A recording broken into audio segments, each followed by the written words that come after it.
Okay, let me go over the calendar here.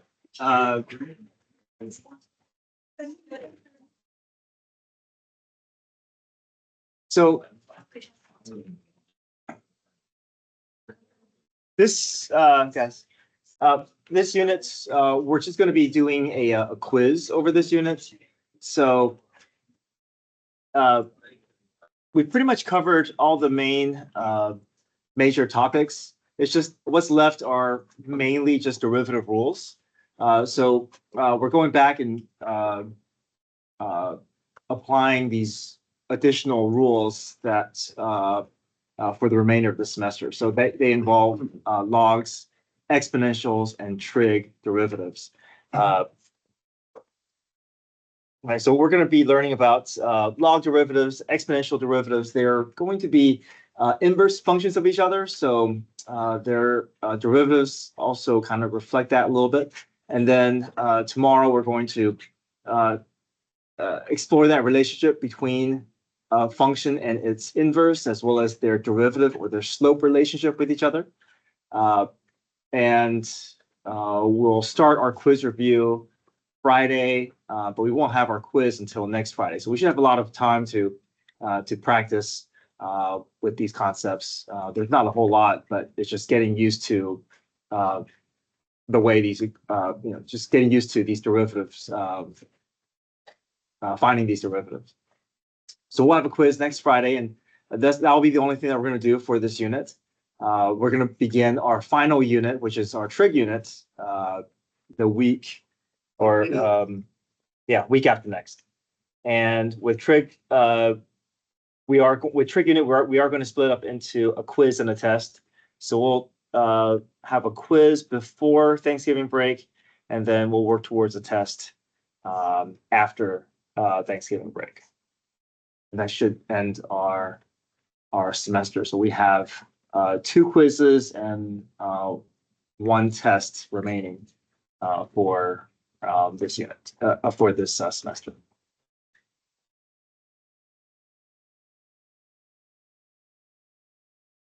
Okay.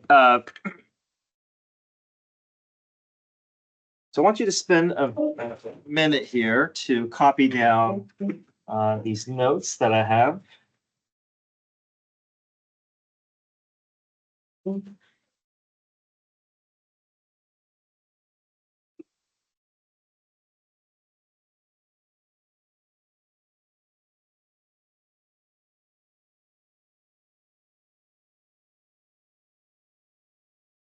This is what your natural log graph looks like. I think students tend to be a little bit shaky, or they feel they're a little shaky when it comes to natural log, because I think we just naturally feel that we don't know where things are, because natural log just feels like a different type of, it's like, oh, natural log of 4. It's like, how do we know what that value is without the use of a calculator? It just feels like we can't do it without a calculator. And if we just memorize the shape of the graph, and if we just memorize these order pairs, I think that will kind of give us a lot more idea as to where these different points lie without having to know exactly the exact decimal value. But you have like this general sense that, oh, it's probably somewhere negative value, or it's somewhere between 0 and 1, or it's somewhere, to the right of 1. So we'll talk about that.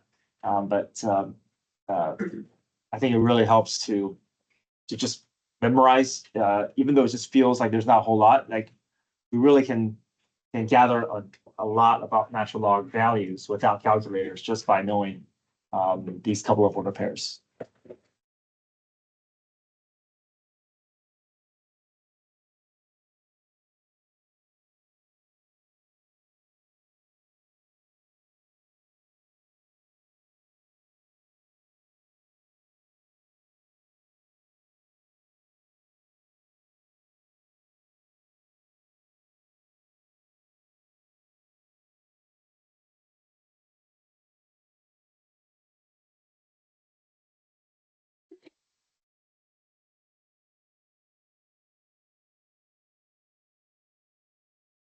Okay, so natural log graph has a vertical asymptote at x equals 0. The domain is from 0 to infinity. The range is from negative to positivity. So the graph covers all the y values. It's just growing at a very, very slow rate. So it's rising, but it's moving very, very slowly. Graph characteristics are that it's always continuous, it's always increasing, and it's always concave down within its domain.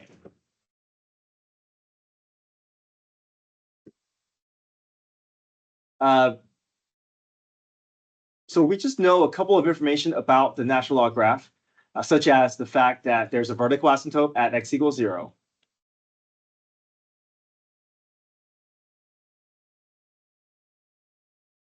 That the graph is existing to the right of the vertical asymptote.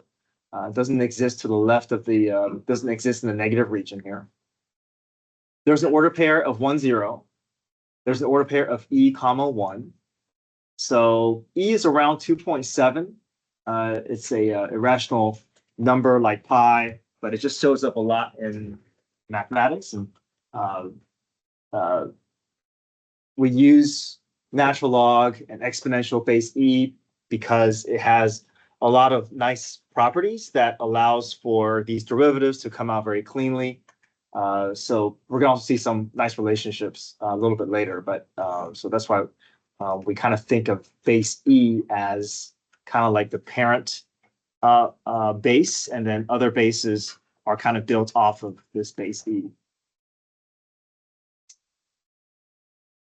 So the reason why these order pairs are so important is because we can do a lot of estimations of just natural log values just by referring to this basic these basic order pairs. So the reason why these order pairs are so nice is because we can find natural log values, because for y equals natural log of x, all right, we know that natural log of 0 would be what?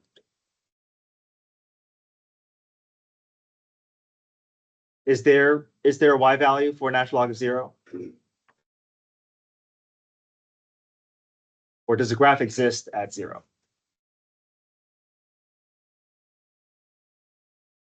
What do you see at 0? Asymptote. So the graph does not exist. Okay. So we know natural log of 0 would not exist. Right? In fact, natural log of any 0 or to the left of 0 would not exist. Natural log of 1 would be equal to what? Yeah, natural log of 1 is equal to 0. So that's a nice property that shows up a lot. And if we can kind of just memorize these order pairs, that helps. Natural log of e is equal to 1. Okay. And so, these values, such as, let me create some more here. Natural log of 1/2. We may not know what natural log of 1/2 is, but we do know that natural log of 1/2 is somewhere between 0 and 1. And if we can kind of have this graph in front of us or drawn in front of us, we know it's going to be some value less than 0 or less than 0, right? So we know it's going to be some negative y value. Natural log of 2, you may not know what natural log of 2 is, but you can estimate it. Natural log of 2 would have to maybe land somewhere here between 1 and 2.7. So if you had to guess, what do you think the y value would be?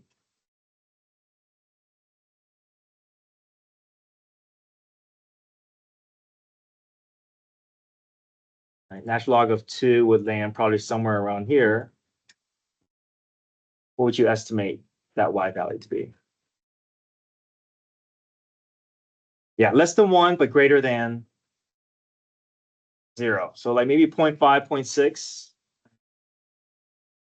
So you may not know exactly what that value is. You may, but you wouldn't feel lost if you just rely on this, right? You know, it's somewhere in that between 0 and 1. And then, for instance, natural log of 3. You may not know what natural log of 3 is, but if you had to estimate it, it would be somewhere where. Maybe somewhere here. So natural log of 3, if you had to estimate it, it would be what? It's growing at a very slow rate, so we know it's greater than what? Greater than 1, but not much more than 1. This is growing such a slow rate. So I would say maybe like 1.2. So just by knowing where the asymptote is, and just by knowing that E, we do want to know that E is around 2.7. And if we have these order pairs memorized, and if we have the graph drawn, we can have an idea where these natural log values are, even though we don't know the exact value, but we should be able to estimate some ballpark values. Okay, next up, natural log of x minus 3. If you were to graph it, it would be a vertical asymptote at x equals 3. Whatever causes the parentheses to be 0 is where your vertical asymptote is. So in this case, if I set x minus 3 equal to 0, x will equal to 3, and I know my graph is always going to be living on the right side of my asymptote.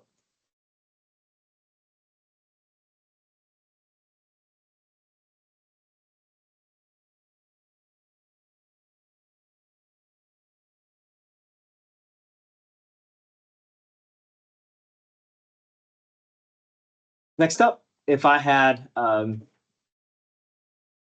natural log of x function here. Oh, sorry, domain. Yeah, so domain will be from 3 to infinity because it's existing to the right of the asymptote.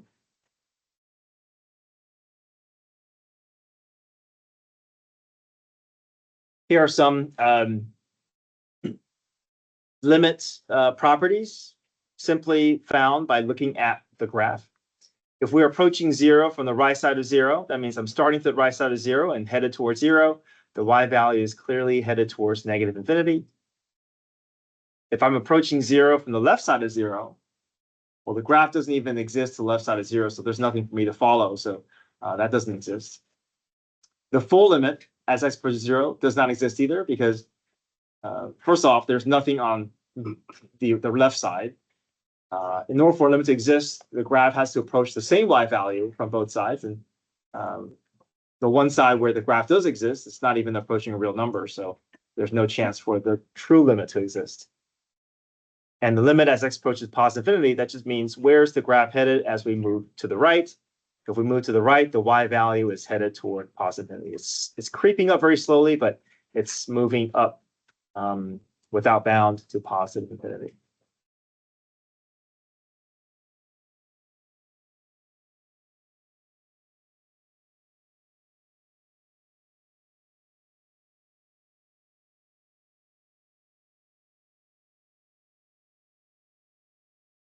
Okay. All right. There are some important properties here. These are expansion, well, some of these are order pairs that we saw before. Natural log of 1 equals 0, natural log of b equals 1. And the rest of these are expansion properties. We can also go backwards and consider them condensing properties. So if I have natural log of a times b, I can expand that into natural log of a plus natural log of b. If I'm natural log of a over b, I can expand that into the difference of two logs, natural log of a minus natural log of b. And if I have natural log of a to the n, this is really the a crucial property for natural log. It allows us to have the ability to move the exponent from the coefficient to the exponent location without changing the overall value. Normally, we can't do that. Normally, we can't just bring the exponent down without changing the value of what we have started. So this is power property, which is really useful. Now, here is a property that is not available to us, even though it feels like it should be. If I have natural log of a plus b is inside natural log. So natural log is not outside the parentheses, meaning that we can't do this. We can't distribute, quote unquote, distribute the natural log of a through if there's an addition sign. If this natural log of a plus b, it's kind of stuck. We can't do anything with it. It's not like as if natural log, a plus b is inside natural log, so we can't really distribute unless this is like an independent thing, like a natural log of x times a plus b, then you can distribute that. But we can do this. We can do natural log of a times b can be expanded into natural log of a plus natural log of b, but we can't do this, even though this feels like the one, that's more intuitive, but this is not correct. Okay. All right, so example 3, if I wanted to expand natural log of 3e squared, we can think of, we know that 3e squared is inside natural log. We can apply the product property above it.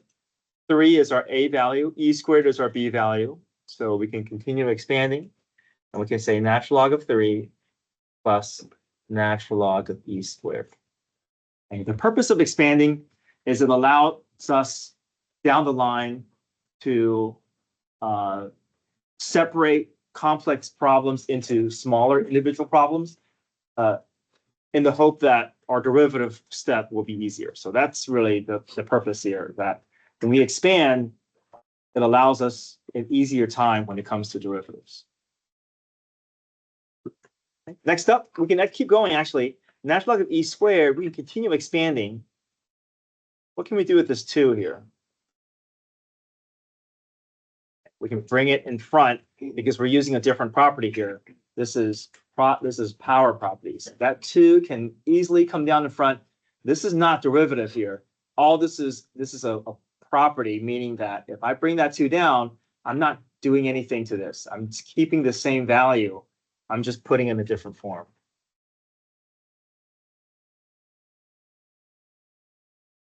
And there's one more thing that we can do. You see anything that we can do to make this even simpler? Okay. Or simplify this even further.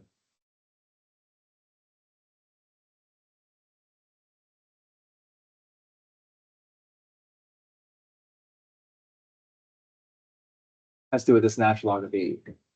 What can I replace this with? 1. Yeah, natural log of b is 1. So, but that's as far as we can go.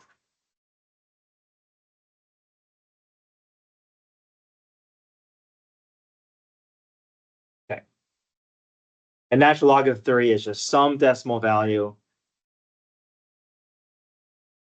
If we had to guess, we know it's probably somewhere like 1 point something based off of the graph that we have seen. Okay, next page.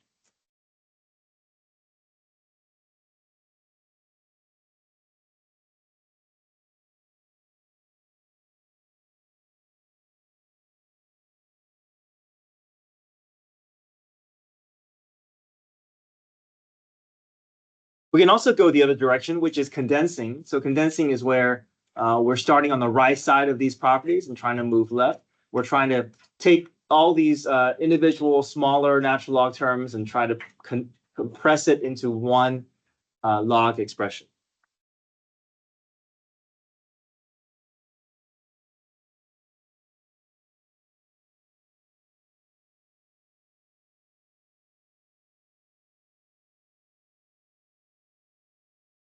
So first is that this 2 is outside the entire expression here.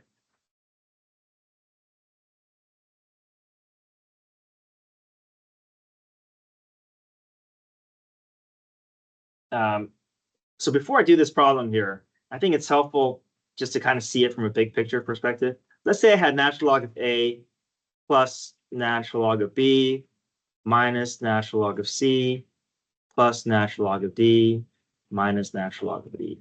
An easy way to condense a natural log expression spread out over multiple terms is you know that all these A, B, C, D, and E are just going to fall within the fractional expression, either the numerator or denominator. Okay. So we just have to find a home for A, B, C, D, and E. An easy way to do that is look to see, is the A, B, C, D, and E, are they part of a positive log or a negative log? If they're part of a positive log, they're going to go in the numerator. If they're part of a negative log, then they're going in the denominator. We're not going to carry over the negative. The negative just means that it's going to go in the denominator. So where's the A going to go? Numerator. What about the B? Also numerator. What about the C? Denominator. What about the D? Numerator. And then the E. Where's E? Denominator. So if we take that application for this problem, we're basically needing to find a home for the x plus 1, and the x minus 1. The 2 we'll talk about a little bit later, but right now we just need to find a home for what I've underlined there. Where does the x go? Numerator. The x plus 1.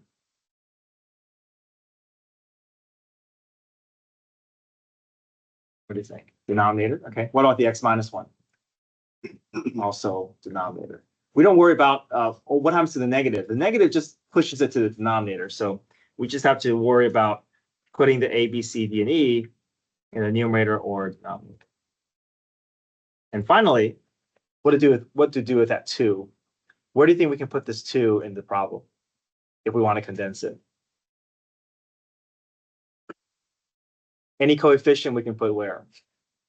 Up in the exponent. Yeah, we can push that 2 all the way up to above the parentheses.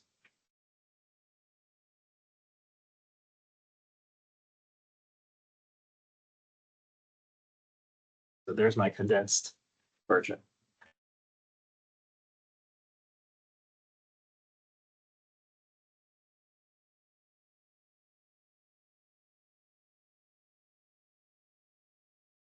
Okay, so here's our derivative rule for natural log.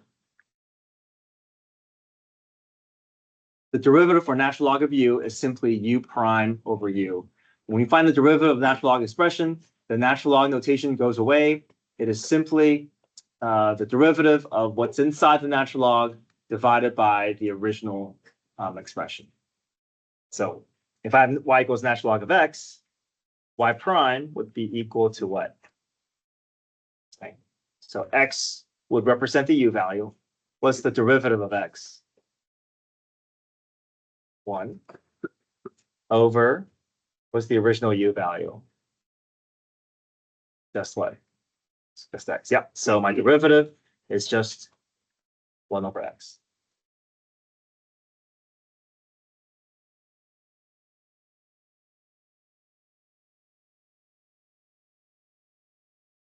And this is going to describe the slope behavior of this natural log graph here. So just want to kind of show you that this makes sense. Because the closer that I am to the y-axis, imagine this is like 1 over 1, right? That makes sense, right? Maybe that's a relatively steep value at 1. And then if I move to the right, it's 1/2, then 1/3, then 1/4, then 1/5, then 1/6, right? We see that the slope is becoming more gradual. It's still staying positive, but it's flattening out without ever reaching 0. So this does do the job of describing the slope behavior as we move to the right of the graph. Okay, number 6, y equals natural log of x squared minus 5, find y prime. First thing I want to make sure we understand is we cannot expand this. We can't distribute the natural log through. The x squared minus 5 is inside the natural log. This is not outside where we can distribute. So this is our u value, and we can move directly into our derivative rule. Okay, so u prime over u. What's the derivative of x squared minus 5? 2x. Divided by the u value, which is the original expression. Cannot cancel out a cross addition or subtraction. This is as far as we can go. That's our slope formula for this curve.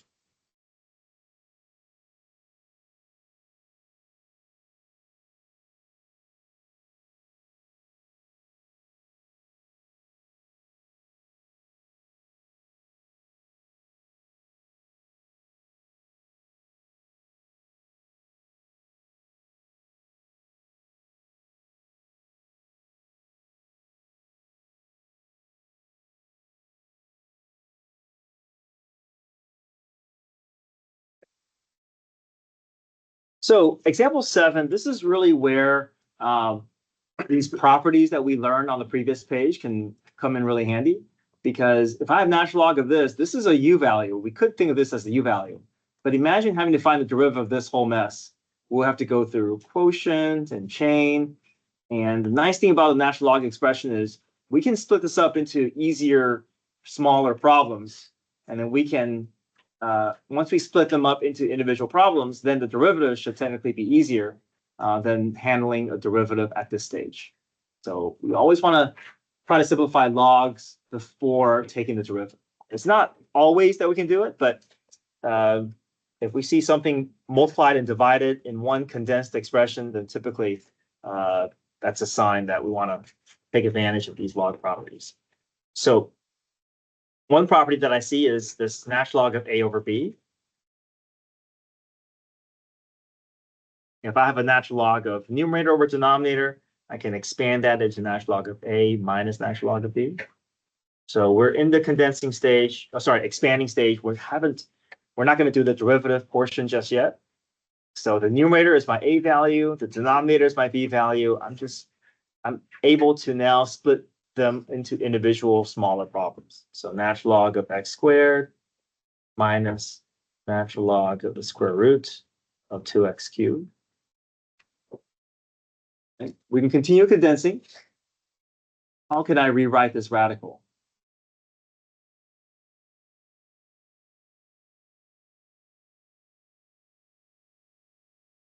Radical can be rewritten as what? Or represented as what? Natural log of 2x cubed to the what? 1/2, okay.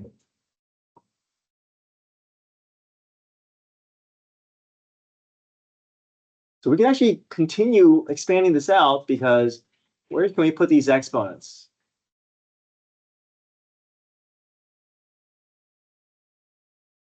in the front, okay? Now, I want to make sure we understand this. This is not power rule for derivatives. This is what some students do. They bring the exponent down and they subtract one from the exponent. That's something else, right? That's power rule for derivatives. That's power rule for, right,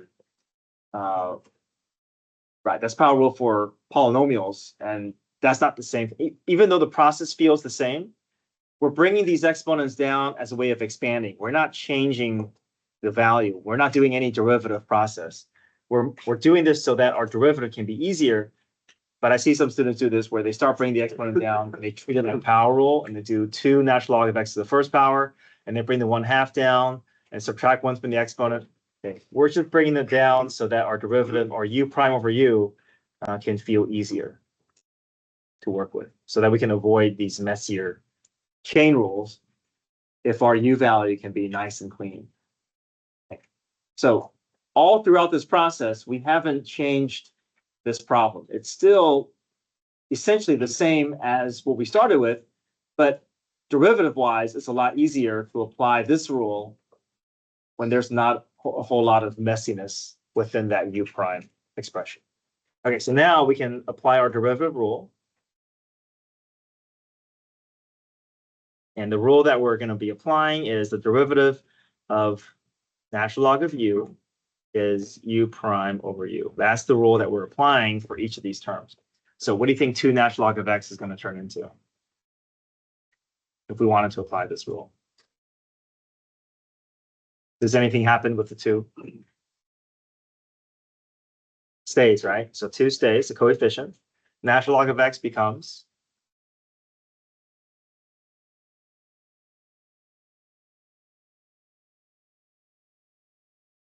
our u value is x, so what's u prime over u?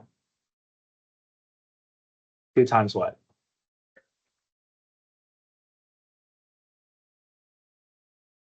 U prime is 1 over x. So 2 times 1 over x. Okay, so minus the 1/2 is going to stay. U prime over u. What's u prime for 2x cubed? Divided by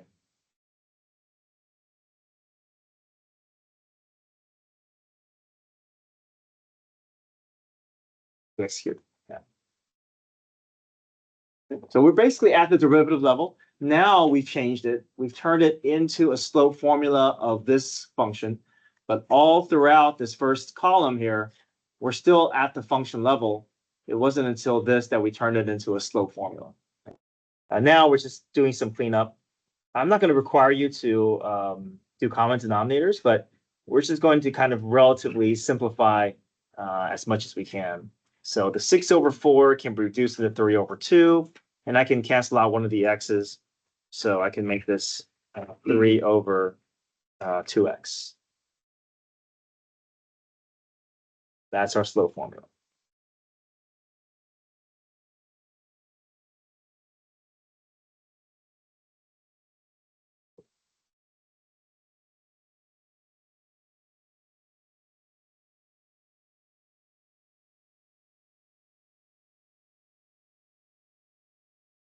Okay, we're just going to practice these properties and these derivative and this derivative rule. So let's go to page 5.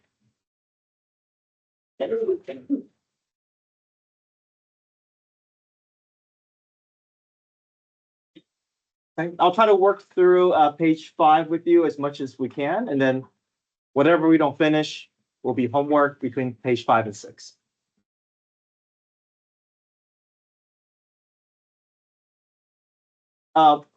Now, I do want to say something here about expanding. Sometimes it's worth, I mean, if something is complicated, we definitely do want to expand if possible, because our derivative can be easier. But sometimes we may want to stop at a point where it's not beneficial for us to expand, because it's more trouble to expand than it is to just stop and find the derivative. So here's an example. Natural log of 3x, we could expand that into natural log of 3 plus natural log of x, but that expansion effort may not be worth the trouble, because the u value of 3x is already simply, it's easy enough for us to apply this derivative, if that makes sense. So it's not wrong though. If you want to expand everything out all the way, it's just, it may be worth, it may be more trouble than it's worth, because you're having to spend all that time writing all these terms out when u prime over u is already fairly manageable. So in this case, natural log of 3x, my u value is 3x. This feels like a relatively easy derivative for me to apply. So I'm going to jump directly into my derivative here. Okay. 3x over, sorry, 3x becomes 3. So 1 over x. Okay, try 42.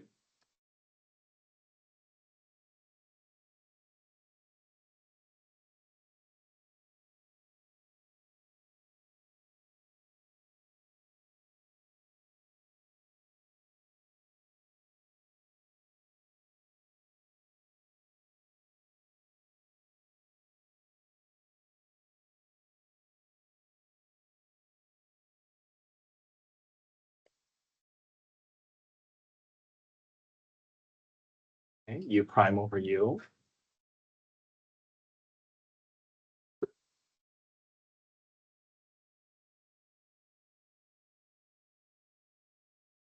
Okay, try 43. Try 43 and 44. I think those are pretty straightforward ones.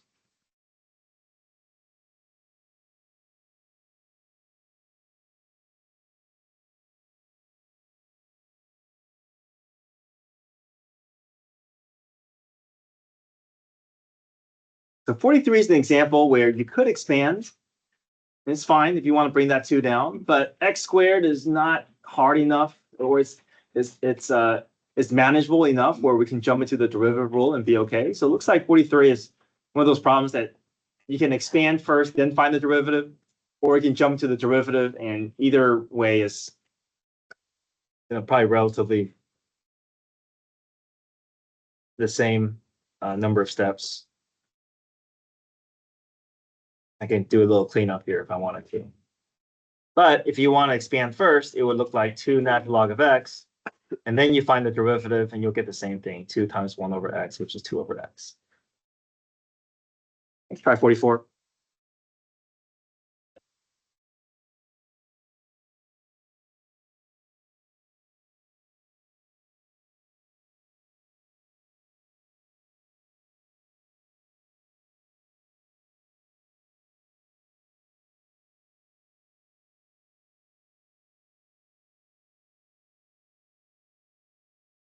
H prime equals u prime over u, so 4x over 2x squared plus 1.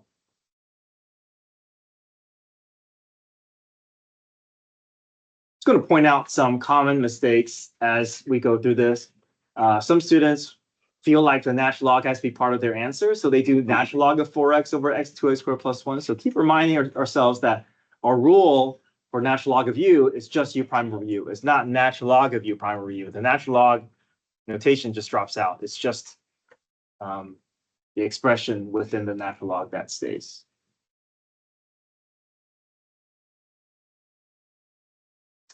Okay, 45. Can we bring the 4 down in front as a power property? Okay. There is a distinction here. You see how 43 and 45, they look kind of similar here, but why is it that the 2 can be expanded, meaning that the 2 can come down without changing the overall value, and the 4 can't be brought down? What's the issue here? Right, this 2 is just within the x, meaning it is inside this expression. There's a understood parentheses around the x squared, and that we can bring in front. But here, this 4 is not just impacting the x, it's impacting the entire function. So this is really a function within a function, which if we want to find the derivative, we have to rely on what? Chain rule, yeah. So there's an outside portion, parentheses to the 4th. There's the inside portion, which is natural log of x. And we have to take turns with each part's derivative. Okay, let's try that. See if you can use your knowledge of chain rule to find the derivative.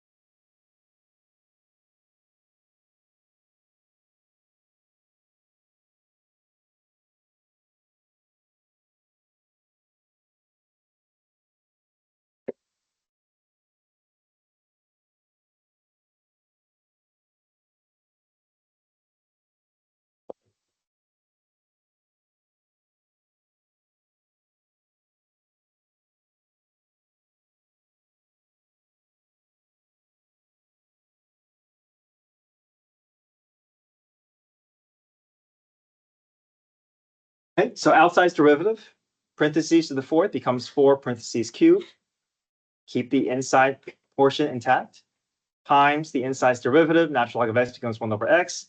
This is as far as we can go. We can do maybe a little cleanup in terms of just putting everything under one fraction, but they're both, this is fine. Either is fine.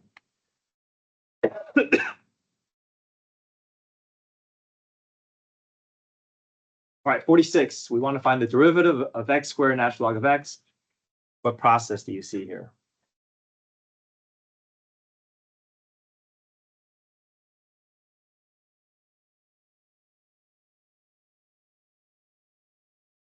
What's involved?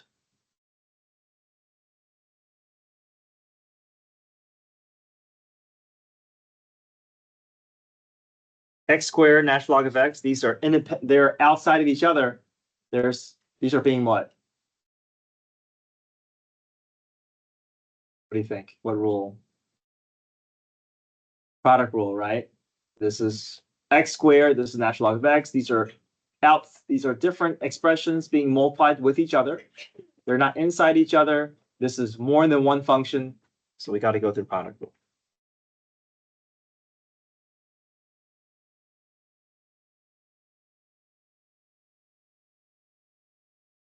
Okay, try that.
Okay, 47.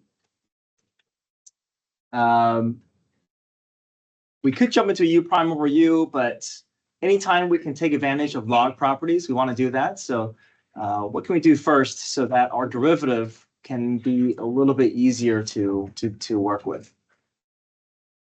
That too can be put where? In front, right? Normally we can't just do that with any of the functions, but that's the nice thing about logs is we have these certain properties which will potentially simplify our derivative process simply by, applying these helpful rules. So these are the same things, but it's a lot easier if our u value is just t plus 1 instead of a u value being t plus 1 squared, because then if I start with t plus 1 squared, I got to go through chain rule. Meanwhile, here I can just think about u prime over u, and the 2 is not causing any chain rule issues. Okay, try that. It's a lot easier here, right? Find the derivative. Now, it doesn't mean that every natural log problem, we're going to have these nice properties, but we should at least consider it, right? It's like, especially if you're looking at a log problem and then you go through the derivative process and it just feels like, wow, this is like taking a page just to work this problem. That's an indication that, okay, maybe I'm not taking advantage of these properties if the derivative feels so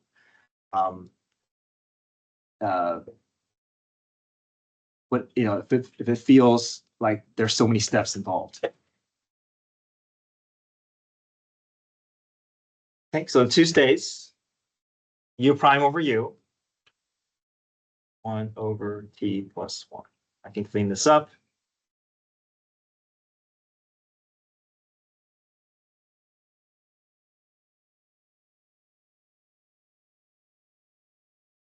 '48 feels the same way in the sense that we can take advantage of a property before we do our derivative. What can we do with 48 first? Rewrite it as what?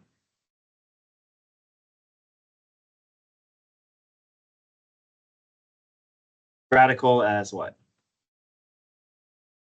Parentheses to the 1/2. Yep. Bring that down first, and then do u prime over u. All right, try that. See if you can finish 48.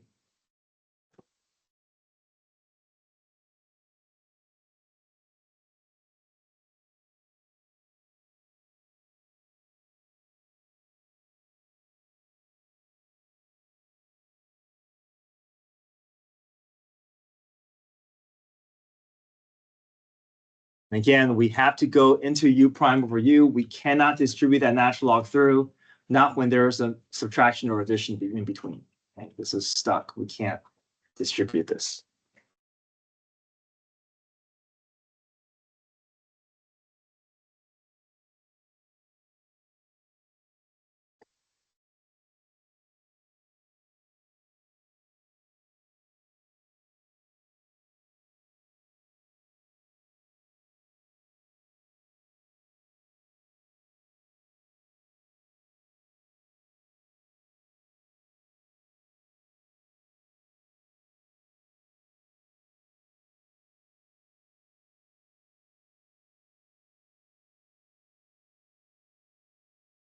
'49 and '50 are good examples of where we can really take advantage of log properties before we do our derivative, because this parentheses is a messy u value, right? Imagine having to go through a derivative that looks like this. U prime would have to be a combination of product rule and chain rule. Meanwhile, we can make things a lot easier if we apply this property.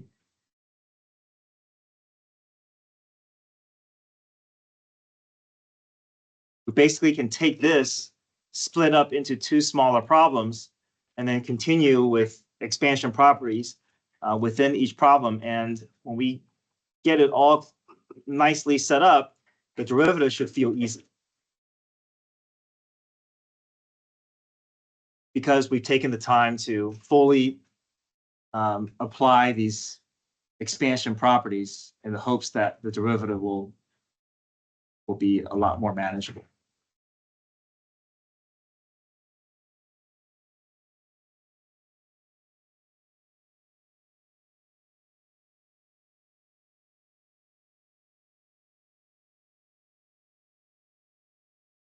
But it does require patience in the sense that we have to take the time to do all the cleanup before the derivative. I think tendency is we want to jump to the derivative too soon, and that just causes our derivative process to be more difficult than it needs to be.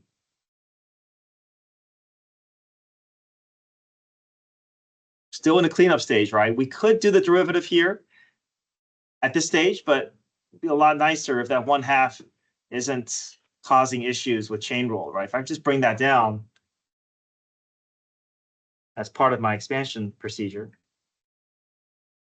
I can avoid a chain rule within that u prime over u. And now this is the same thing as what we started with. It's a lot easier applying u prime over u twice at this stage than trying to do a u prime over u when that u prime requires so much work.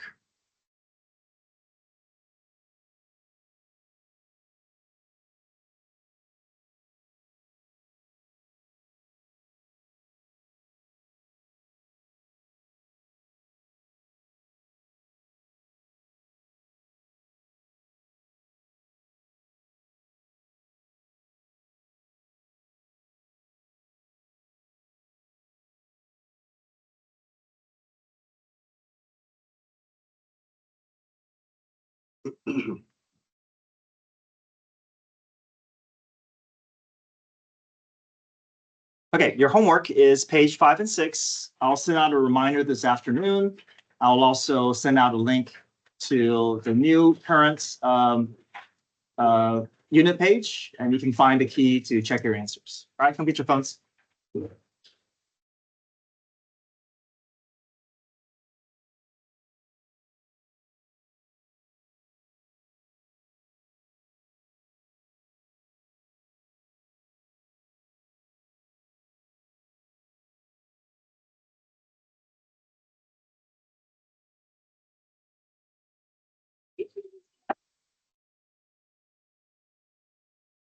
You put it in the tree?